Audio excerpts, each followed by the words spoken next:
kita lihat kepada satu definisi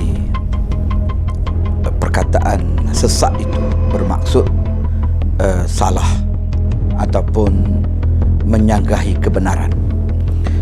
Ada dua pengertian. Yang pertama dari sudut bahasa dan yang kedua dari sudut istilah. Dari segi bahasanya, umpama kita kata tadi dalam perjalanan saya kemari, saya tersesat jalan. Perkataan sesat di situ ialah dia tersalah mencari jalan ataupun memilih jalan untuk sampai ke lokasi. Itulah perkataan yang diguna pada semua situasi yang menunjukkan kepada satu kesalahan ataupun perkara yang tidak menepati suatu yang betul. Dari sudut istilah pula ialah perbuatan umat Islam ataupun yang bukan Islam tetapi mendakwa itu daripada Islam, namun bercanggah dengan ajaran Al-Quran dan Sunnah, maka dia adalah suatu yang ditakrifkan sebagai sesat. Itu dari sudut perbahasan bahasa dan istilahnya. Namun di sana ada juga perkataan dari sudut undang-undang dan penguatkuasaan. Adapun dari sudut undang-undang dan penguatkuasaan itu saya kembalikan kepada pihak yang bertanggungjawab ataupun pihak yang berwajib untuk orang panggil mempraktiskan ataupun merealisasikan nilai yang tersebut. Contoh daripada pihak Jabatan Agama yang ada autoriti untuk bertindak ke atas mana-mana fahaman ataupun aliran, pemikiran dan ajaran yang bercanggah dengan Al-Quran dan Sunnah. Dari sudut penguatkuasaan, mereka lah yang bertanggungjawab. Jadi sayanya mengambil angle pada istilahnya ajaran ataupun fahaman yang dibawa oleh beliau adalah suatu yang tidak menepati Al-Quran dan Sunnah, maka dia adalah salah dan sangat mengelirukan pemikiran umat Islam. Sebab itu saya sebetulnya hanya menulis ringkas dalam Facebook saya dan dipetik oleh pelbagai pihak. Kemudiannya, apa yang saya tulis dalam Facebook itu ada 3 poin utama. Poin yang pertama ialah untuk menyatakan bahawa cabaran dan juga kesukaran akan dihadapi oleh para pendakwah. Maknanya dengan adanya ajaran-ajaran dan aliran-aliran pemikiran yang seperti ini yang akan merosakkan pemikiran Islam masyarakat. Jadi maknanya para pendakwah makin perlu bertindak lebih aktif bagi memberi pencerahan tentang Islam kepada masyarakat dan sekaligus membetulkan pemikiran masyarakat. Itu pertama poin saya. Saya sebut makin mencabarlah tugas para pendakwah. Itu poin pertama. Poin yang kedua ialah saya menggambarkan ajaran yang dibawa itu adalah ajaran yang salah.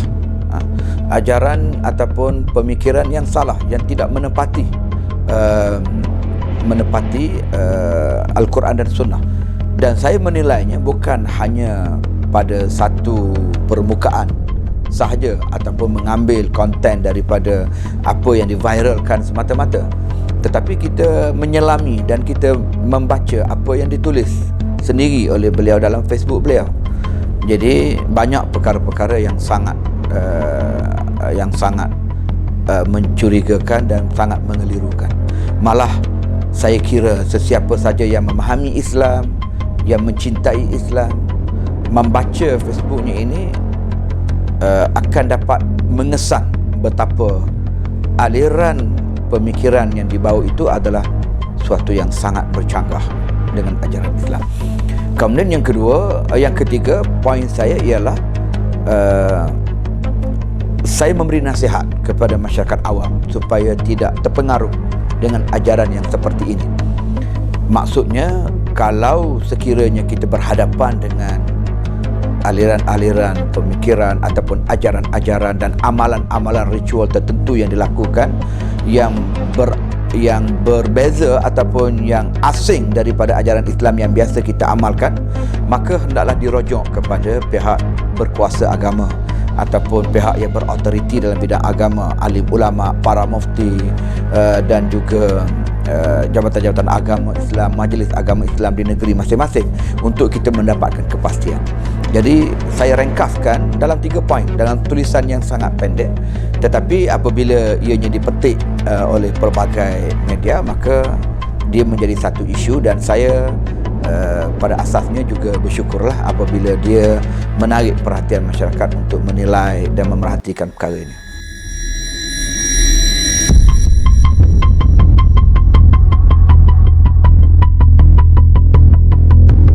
Ya, dari sudut tindakan bidang kuasa ataupun autoriti yang ada pada Yadim ialah dakwah. Lalu tindakan yang dimaksudkan yang boleh dilaksanakan oleh Yadim ialah tindakan dakwah. Sebab itu dalam tulisan pendek saya itu juga saya menyebut bahawa kami Yadim bersedia untuk memberi tunjuk ajar, memberi kursus, seminar umpamanya, membetulkan pemikiran masyarakat umat Islam terhadap ajaran Islam yang benar.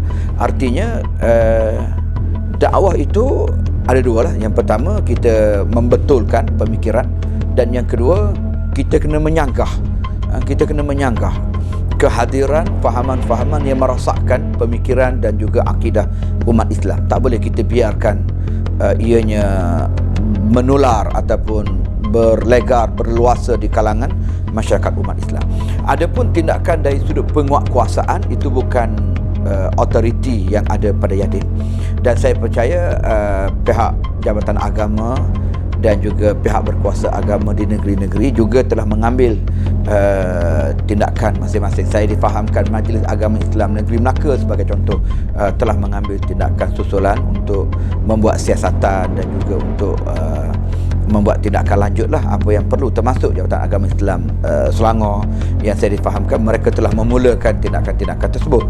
Jadi hak penguatkuasaan itu adalah pada pihak yang telah diberikan autoriti lah.